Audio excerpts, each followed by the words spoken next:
And so a lot of people would have a lot of kids. The question becomes, in a very prosperous society, why have kids? So I understand why I have kids. I wonder what's, who knows what invisible social pressures were at work. But I do know that I also felt like that I was lacking in purpose and meaning in my life. And think of them now, particularly in their absence, because I'm away working. The love that I feel, I can't even... When you're with them, I agree. When you're with them, you're like, go to bed. You're like, go to bed. Get out of my life. As soon as you walk away, you're like, oh, God, they're the best. Tucker Carlson, who on a personal level was extremely kind and beautiful to me, and I think he's a good person, and I don't believe that he is a negative influence in American cultural life. I believe that you have to accept that people have different perspectives on cultural issues. Hello everyone, once again from the Tory dystopia of the United Kingdom, and today I am talking about someone who is also from the UK like myself, and that is Russell Brand. Now, Russell Brand is someone I've covered a lot on this channel. I made a couple videos like 4 months ago about him and his downfall to like the right-wing grift ecosystem, but I wanted to talk about that even more today because it seems like he just gets worse and worse and worse, and I actually think he might be like the worst grifter out of anyone because it's even pretty clear to me he doesn't really believe what he's saying, and how he tries to frame him allying and working with the American far right. He tries to take like tiny little bits they would all agree on, and that's how he packages it to his audience. Like, he's not like a Dave Rubin who will change all his beliefs for money. He basically tries to take his beliefs and try and make it compatible with this far right worldview to firmly pander to people. And he is pandering in that he only covers American culture war topics from a right-wing point of view. And now he is basically just doing the work for fascism now. Like, Russell Brand probably doesn't believe in fascism. I think that's pretty clear. But when that's all you're doing on your platform, like promoting all these far-right conspiracy theories, promoting some of the worst, most racist, anti-Semitic right-wingers in America, like Tucker Carlson or Steven Crowder, then it doesn't really matter, does it? Because you're promoting them, you're making them more popular. It's actually kind of even more dangerous because you have people who think you're left-wing, and then they think you're credible. So when you start telling them to, I don't know, listen to Tucker Carlson and Steven Crowder and say you think they're good people, they'll listen to you. So you're literally helping these people become even more right-wing. And obviously, Russell Brand has signed a fat deal with Rumble, which is an American far-right social media platform, and his work is promoted, and in that, he is interviewing all these right-wingers, and tomorrow he is interviewing Ron De Santis, and it looks like it's going to be a very nice softball interview. And it's just absolutely irresponsible and disgusting, to be honest. Like, you see what Ron De Santis is doing, very visible face of, like, American establishment political fascism and stuff. Like, Florida is a good window into what could happen to the whole country if he became president, and how he will just erode people's rights and attack marginalized communities. And I just wanted to read this for you. And think about Russell Brand, his YouTube channel and his Rumble channel when I'm reading this to you. So I Am Rage Sparkle tweeted this a couple years ago. I was at a crust punk bar once getting an after work beer, one of those places where bartenders clearly hate you. So the bartender and I were ignoring one another when someone sits next to me and he immediately says, "No, get out." And the dude next to me says, "Hey, I'm not doing anything, I'm a paying customer." And the bartender reaches under the counter for a bat or something and says, "Out now." And the dude leaves, kind of yelling, and he was dressed in a punk uniform, I noticed. Anyway, I asked, "What was that about?" And the bartender was like, "You didn't see his vest, but it was all Nazi shit. Iron crosses and stuff. You get to recognize them." And I was like, "Oh, okay." And he continues, and he says, "You have to nip it in the bud immediately. These guys come in, and it's always a nice, polite one, and you serve them because you don't want to cause a scene. And then they become a regular, and after a while, they bring a friend, and that dude is cool too. And then they bring friends, and the friends bring friends, and they stop being cool, and you realize this is a Nazi bar now. And it's too late because they're entrenched, and if you try to kick them out, they cause a problem, so you have to shut them down." And I was like, "Oh, damn." And he said, "Yeah, you have to ignore their reasonable arguments because their end goal is to be terrible, awful people." And then he went back to ignoring me, but I haven't forgotten that at all. So in that scenario, Russell Brand is the owner of the bar who welcomes them all in and offers them free drinks. because that is what Russell Brand is essentially doing with his Rumble and his YouTube channel. Maybe he doesn't politically agree with them, but he's not going to turn them away. And he's firmly pandering to them. Like, he wants their money, just like a bar wants to make money from drinks, and they might not care who they serve. Not every bar is going to be like this bartender. That is essentially Russell Brand, which is, of course, even more disappointing when you know that he actually used to be a principled leftist, like, I don't know, 6 or 7 years ago. So we're going to talk about like a lot of this today, but let me know what you guys think down in the comments. Like the video, follow me on social media at the Kavernacle, on Twitter, on Threads, on Blue Sky, on Instagram, basically every social media. Also consider becoming a patron. I'm trying to build up as many $1 to $3 patrons as possible, and benefits include access to the private patrons Discord server and access to my Nintendo Switch friend code. And also check out my second channel and check out the subreddit. All of those things down in the description. So I just want to read you a tweet Russell Brand wrote recently, 15th of June. And of course, there's loads of strikes across the UK right now as inflation is going crazy and loads of places are getting their pay cut. So he tweets, support the NHS, trying to improve conditions across the NHS and support the future of the NHS, because unfortunately it won't be here if continues in the way it is in the next 10 years. Words from junior doctors on the picket line this morning for day 2 junior doctors strike. And look at that, Russell Brand is there with junior doctors supporting their strike because of their pay cuts. And then he retweets junior doctors. 79% of juniors in England have no confidence that the health secretary can deliver a resolution to the ongoing dispute. Very clear there. Russell Brand supports the NHS, created by a socialist Labour government after the Second World War, widely seen for a long time as one of the best universal healthcare systems in the world. Of course, not anymore due to decades of cuts, especially over a decade of conservative cuts to the NHS. And yeah, Russell Brand tweets that because Russell Brand used to be a principled leftist, and he still kind of shows some of that sometimes. And then you have to contrast that tweet of him on the picket line with junior doctors striking with everything he says on his YouTube channel and everything he does on Rumble. Now, I used to say he was an ego grifter, and that is probably true. Like, I primarily thought Russell Brand did this for ego because he must have enough money. It's probably not a money thing, is it? It's probably like he has a messiah complex and he loves the attention. But now I firmly believe it is probably more about money. So yeah, Russell Brand used to have a YouTube channel which was principled. He'd say a lot of left-wing things. If he'd ever have guests on who were right-wing, remember that Candace Owens one, he'd just go off on them and confront them and be really confrontational. I agree, but do you not think this individualistic culture is in itself destroying the principles at a spiritual, human level of community? Do you not think when people see this economic inequality, this disparity, I'm not talking about hating your little rich friend Lola Bell or whoever it was you went round to see her nanny and were infuriated by, but thought, oh, well, maybe one day I'll have my own nanny. Do you not think that economic inequality creates in a human being a sense of injustice, of unfairness? Because people, do you know what, Candice? 90% of people that are rich, do you know why they're rich? They was born rich. Okay, I can tell you something. I think that economic disparity creates that feeling, but a fundamental understanding in economics can help you know that the most people that are rich are born rich. It's not like there's a tiny minority of people that are like you that come from a poor background and manage to overcome it. And this is what's a problem I've noticed with a lot of great people, is they sort of believe that their greatness is something that can be replicated, and I don't think it can. I see. So I believe in the individual, you don't. That's our fundamental differences. That the primary goal of the individual should be to serve the community. I do not believe that the primary goal of what an do you think the primary goal of the individual should be? I think that once an individual feels serve that they the have individual. served, so you're discounting the human spirit. I'm not discounting it. I'm saying that's all there is. Let me ask you a question. No, there's not.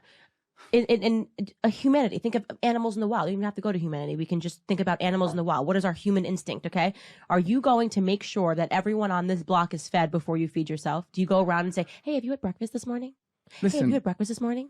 Hey, or are you going to make sure you're eating? And if you have an excess, of course you're going to do the human condition, and our incentives are going to be to want to help people. Are you mental? Excess. The richest 15 people on the planet have got as much accumulative wealth as the poorest 5 billion. But that's an excess. No. That's an excess. Okay. But now, as he works for Rumble, getting this fat paycheck and stuff, it seems like he will just do whatever they say, and he'll do anything to make the company more money and promote himself. So, yeah, Russell Brand's saying the NHS is a good thing, but tomorrow he is interviewing Ron De Santis, and he's released a little trailer for it, so we can see the vibe of the interview. And watching a lot of Russell Brand interviews of right-wingers recently, I already know what's going to happen.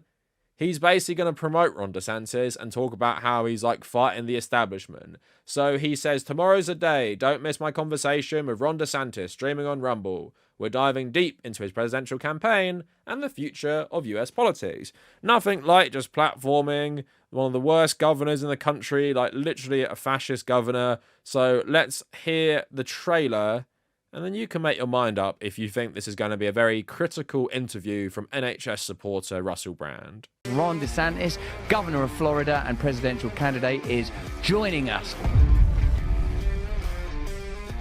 Ron De Santis. And Ron De Santis. Ron De Santis. Ron De Santis. But it's pretty clear that you're a pretty potent political voice and figure and orator. How do you deal with the sort of wild card of Donald Trump? We've been laying the groundworks in the early states. The media will talk about polls, but they'll take a poll from the whole country. Also, I would point out during COVID, I was the one fighting Fauci. Donald Trump put Fauci in charge.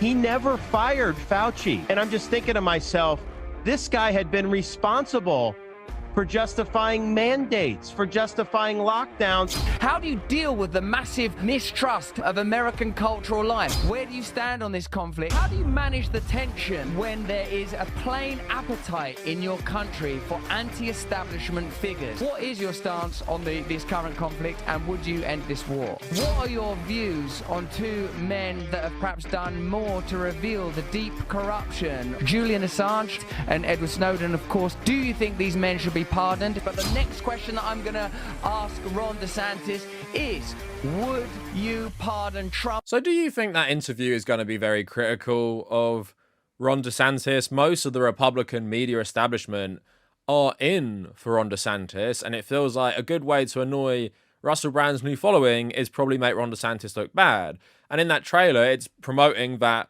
yes, Ron De Santis didn't go along with most US health advice during the pandemic. And this is something Russell Brand seems to have liked as well, because he also said stuff about this to Dave Rubin, saying he'd like to talk to Ron De Santis, and like Ron De Santis was like an anti-establishment governmental figure, despite being the governor of Florida. Apparently being a governor now is being anti-establishment. And I do recognise that there's a sort of a deep sense of sort of like pride here, and that obviously somewhat due to the stance that Florida took during the lockdown, that anti-authoritarianism is being expressed, like that the governor is the anti-government figure in your state. I don't know Ron De Santis. For all I know, he could be Jesus. But I'm pretty sure he's not Jesus. But so, maybe I can get you guys to sit down for coffee. How about that? God, absolutely. No, I'd like that. I'd like that. What's amazing to me about Russell Brand, not only that he basically has no morals and is selling out, is that the way he frames very elite people as part of pushing back against some sort of establishment, because he's done this a lot. We're going to talk about this in a second with Tucker Carlson as well. Like, he's working for Rumble, which is part of the Republican establishment. He's talking to Ron De Santis, who's backed by the Republican establishment and has been backed by Rupert Murdoch recently as well on Fox News. He's talking to Tucker Carlson, who formerly was like the most popular host on Fox News. Very wealthy man. And then he's railing against elites and making it seem like this is some sort of coalition pushback against the establishment. And that's how he frames their fascism and stuff that sounds more agreeable. He acts like they're all pushing back against big tech censorship or pharmaceutical lobby groups taking over the country and stuff. Like stuff that a lot of people can maybe agree with. But it's pretty clear Russell Brand personally probably doesn't agree with much that Ron De Santis says. Like if you ask about their perspective on healthcare, for example, that's just one example. Russell Brand said he supports the NHS. If you said to Ron De Santis, do you support universal healthcare? He would literally say the complete opposite thing to that, because he is far right. Russell Brand in this instance is supporting something more left-wing like universal healthcare. So like I'm saying, like this is how he makes himself more palatable. And also he's a useful idiot to the right wing, and they know it as well. And I covered this in my last video. Basically, Russell Brand did like the conservative media circuit. He went on the Daily Wire, he went on Fox News, he spoke to Dave Rubin on Rumble and stuff like that. And basically what was a common sentiment is they were all very welcoming to him. They were all very agreeable to him. They started agreeing about various topics. He even got people like Tucker Carlson to back down on what they said about homeless people. The only thing that I've ever seen, sir, that I would call you up on is when I've seen you talking about homelessness, and I feel that when talking about the subject of destitution and people that live in poverty, that the basis for that conversation should be love, and also for all of the displaced people in the world, that the foundational principle should be love. I agree with that, and I feel that drug addicts living outside are used as political pawns to destabilize society. I feel like they're not treated on purpose. The mentally ill live outside and die outside and are left to do that because it's useful for the people in power to draw attention away from their own misdeeds. And I'm angry about it, but I'm not angry at the fentanyl addict. I'm angry at the industry that's grown up around him that doesn't treat any of his needs, that leaves him to die alone. So there we go. Tucker Carlson, who on a personal level was extremely kind and beautiful to me, and I think is a good person, and I don't believe that he is a negative influence in American cultural life. And then he probably thinks, you know, if he's really naive, it's working. My outreach to the right wing, these right-wing millionaires, it's working. They are now agreeing with me. But what he doesn't realize is they like him as a token leftist, and they're very happy to welcome him in as someone to say, well, Russell Brand, he's one of the good ones. He thinks most of the left have gone too far. And Russell Brand makes it easier because most people he attacks are people Republicans hate. Dr. Fauci, he attacks Joe Biden all the time, which is fair enough, but he hardly has a bad word to say about Donald Trump or Ron De Santis, nor does he outline to his audience. They're often symptomatic of the same problem of capitalism, of having like an oligarchy and not having a democracy in capitalism. Like the way he frames Ron De Santis versus Joe Biden is absolutely hilarious. Like they aren't similar in any ways. Joe Biden is the establishment, like authoritarian, but Ron De Santis is like a freedom-loving Republican anti-establishment. Like it's crazy, but they love it. And they love it because they will say, well, Russell Brand agrees the left have gone too far. And recently I spoke about on this channel as well, Anna Kasparian has been getting a lot of love from the right wing as well because she's tweeted stuff that the left, including myself, have criticised her for.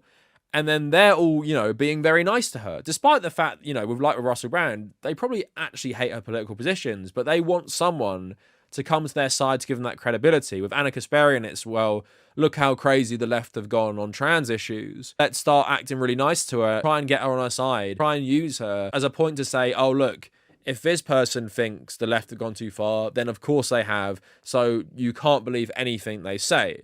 Russell Brand is a similar case, but that's more about, I don't know, far-right Republicans and maybe anti-vax stuff and lockdowns and everything like that. So on that note as well, Tucker Carlson is someone that Russell Brand has been talking about in a very positive way for a long time, which again is absolutely bizarre, since there is not a fascist conspiracy theory that Tucker Carlson doesn't personally subscribe to, and he spent literally all his years on Fox News pushing this stuff. But a while ago, Russell Brand was saying, you know, he doesn't think Tucker Carlson has been a negative force in American politics, doesn't think he's bad, you know, totally normal stuff for a lefty guy to say about Tucker Carlson. But Russell Brand went on Tucker Carlson's show, which I showed you earlier. But then recently, Russell Brand actually hosted Tucker Carlson for basically like his most popular interview on Rumble.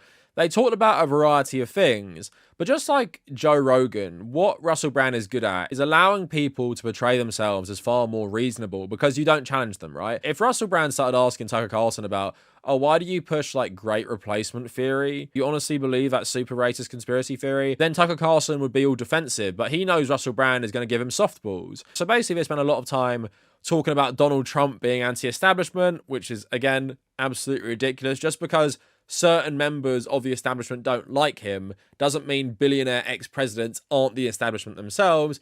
And then they start talking about stuff like the war in Ukraine, which is something like Russell Brand often uses to find some like common ground with the far right, because now these days Republicans don't want to go along with something like supporting Ukraine because Joe Biden leads it, right? So old school Republicans who hate Russia do. New Republicans who actually kind of like Russia for being anti-woke, they actually don't support Ukraine, and Russell Brand doesn't really either because he wants peace. And basically how they frame the conflict is they put far more fault on the side of the United States and NATO, and basically there is no agency on the part of the Ukrainians. I think looking back on this 10 years from now, assuming we're still around, I think we're going to see Trump's emergence as the most significant thing to happen in American politics in 100 years, because he reoriented the Republican Party against the wishes of Republican leaders. But when I think about Trump right now, so it's July of 2023, I'm struck by his foreign policy views. Trump is the only person with stature in the Republican Party, really, who's saying, wait a second, why are we supporting an endless war in Ukraine?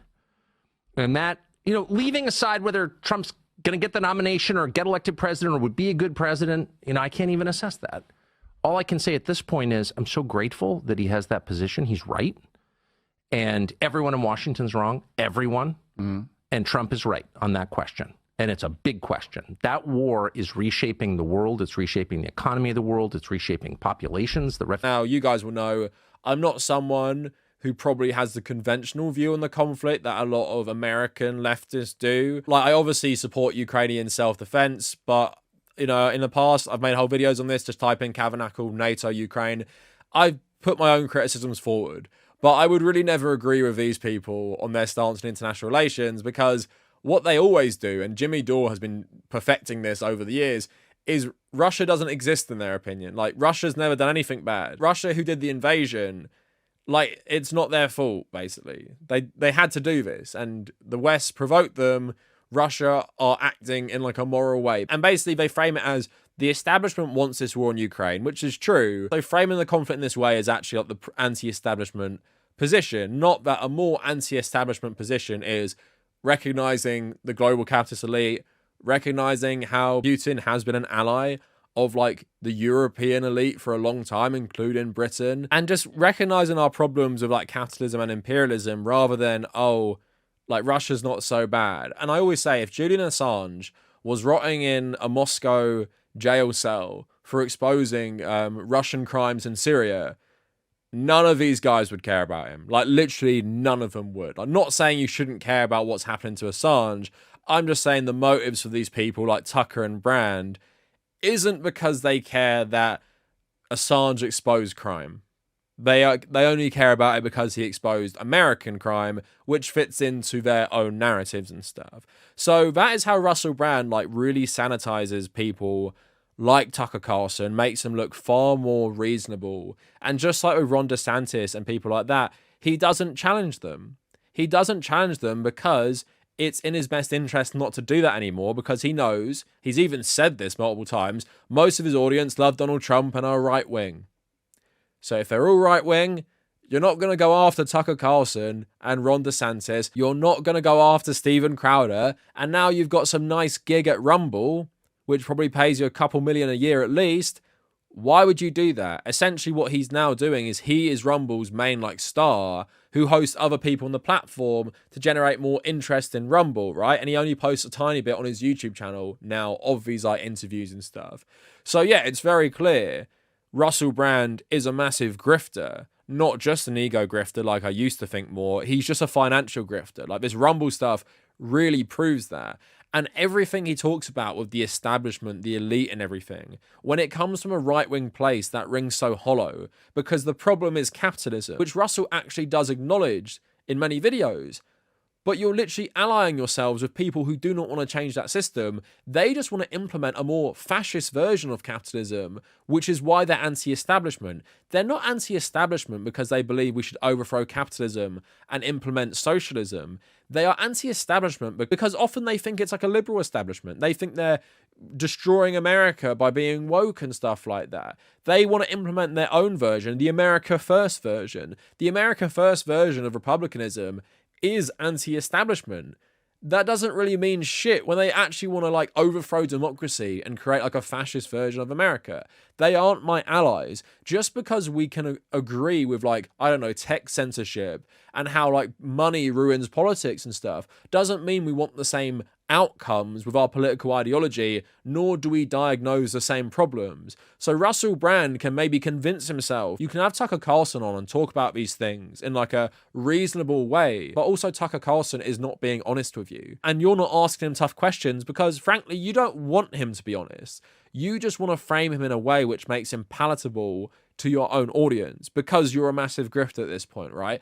I would say to Russell, not that he'd ever watch this, and I'm not saying this for clout, because I would say invite me on your show and let's have a conversation about this stuff where I can actually challenge you on your own beliefs because I know what you used to stand for and I know how that's so against what you claim to stand for now or the people you ally with. But if not me, invite any left-wing person on your show who won't be scared to hurt your feelings. Like, invite anyone on who might be a bit more confrontational and actually say stuff to you about yourself, right?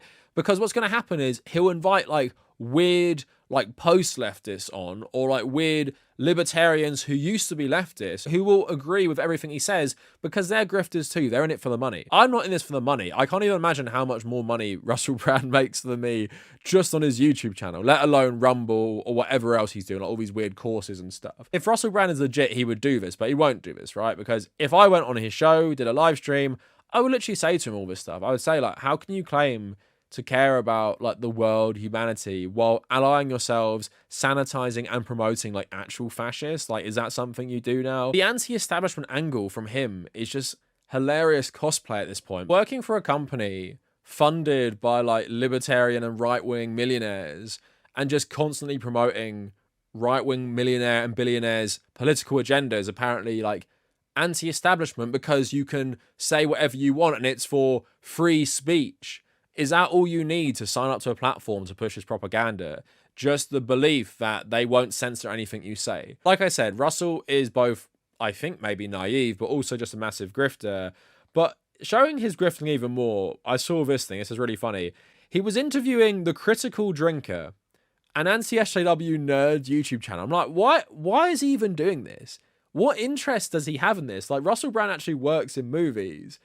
And you're getting on some random, like, neckbeard anti-SJW YouTuber to talk about why Indiana Jones is doing bad because it's woke. Really, Russell? Like, is that the most important thing you should be talking about? Like, is that what you genuinely want to talk about? As someone who most people would consider super woke for most of his life, now you want to say, oh, movies being ruined because they're all woke. And also, you knew this was happening. Russell Brand also loves RFK Jr. Obviously running, it seems like, as a spoiler candidate in the Democratic Party. Most of his own family have completely distanced themselves from him because he's an unhinged anti-vaxxer, right? I used to cover pharmaceuticals for like a business magazine before I, became a full-time YouTuber. And I always knew RFK Jr. was like the main person in the Western anti-vax movement, right?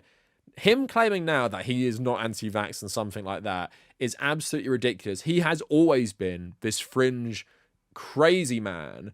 And also, obviously, like Russell Brand interviewing him a lot about this. But the way Russell Brand interviews him is not, oh, I'll challenge you about all the terrible things you've said about, people with autism, people with HIV, and now the stuff you said about COVID as well. No, I'm just going to wrap it up as, oh, you oppose forever war. You oppose big pharma. You oppose all this stuff. I'll make you seem far more reasonable. In our country, I think we're blessed to have Elon Musk here and also Jack Dorsey, who are willing to take a multi-billion-dollar hit in order to, and also just the hatred and vitriol from people who should love them, in order to maintain Twitter as a oasis of free speech in this growing ocean of censorship. And so I hopefully we'll continue to do that. As soon as I get in office, I'm going to issue a series of executive orders and national security orders ordering government agencies and government officials, any federal government employee, to refrain from any kind of participation in any censorship. Not that you're a crazy conspiracy theorist, but also you're a right-wing, Israel-supporting capitalist. Like, there is nothing anti-establishment really about RFK Jr. He just personally has been wrapped up in conspiracy theories his whole life. like maybe understandably given his family history, and that's led him down a path where he opposes certain things in the establishment, like Big Pharma, but he doesn't oppose most things in the establishment. And also, Russell Brand is actually doing stuff for the Kennedy campaign, Kennedy versus Brand.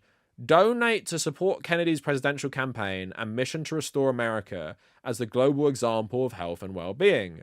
If we raise $100,000, Russell Brand and RFK will compete in a pull-up contest to inspire a fit America and reverse its decades-long decline into chronic disease. But also we get lovely headlines like this recently, RFK basically inventing his own version of Judeo-Bolshevism. COVID-19 is targeted to attack Caucasians and black people. The people who are most immune are Ashkenazi Jews and Chinese. And in this weird conspiracy theory, I'm guessing the Chinese are the communists, right? So the Jews and the communists have worked together to create a disease that only targets everyone else they don't like, but they're pretty much immune to it, right? That is basically what RFK is saying in this insane conspiracy theory. And that's what he believes. Will Russell Brand bring that up? No. If you said that's Russell Brand, would he agree with it? Maybe. I don't know, because he is firmly down the conspiracy rabbit hole himself, believing all this fringe stuff, and also he's into like this wellness crap as well, so no wonder he's anti-vax. But yeah, like there doesn't seem to be someone on the far right that Russell Brand won't give a very nice pandering interview to, which will make his own audience like that person as well. Reminds me of Joe Rogan, but it's even worse because Russell Brand doesn't seem to agree with most of these people on like the core tenets of politics, but he'll still pretend that they can all agree on something, and he'll still try and paint them as like the most reasonable people, that we can all agree that we hate the establishment. Russell Brand, you are the establishment now. Like, you didn't used to be the establishment by any metric, but if you're being paid by a Peter Thiel funded social media site to platform all these people, including presidential candidates, and helping their campaigns and helping their platform, you are the elite as well. Like, sure, you guys aren't the top 1% of the 1%, but you are the elite. You pal around with the ex-president's son at parties and stuff. You interview like these super rich people who are well connected in Republican politics, and you're acting like you guys are all anti-establishment millionaires and billionaires and stuff against like who? Because you don't like Joe Biden, that means you're anti-establishment. But if these people got into power, if Ron De Santis gets elected the next president or Donald Trump, watch how Russell Brand will not criticize Trump and DeSantis as much as he criticizes Joe Biden, if at all. He'll try and deflect, which he does when he talks about Donald Trump. He acts like Donald Trump was this like bull in a china shop who was happy to overthrow the establishment but was undermined. And we all know that is not true in any sense of the word. Donald Trump was unconventional and basically like a child, so he often didn't do things because he has such a massive like ego and he's a crazy narcissist. But Donald Trump is the establishment too. So Russell Brand, disappointing downfall, but he's firmly sold out. And like I said, it's the fascist bar, right? And Russell Brand is not just the bartender, he's the bar owner, and he's giving all the fascist free drinks. So anyway, let me know what you guys think down in the comments, and if you made it this far, thank you for watching.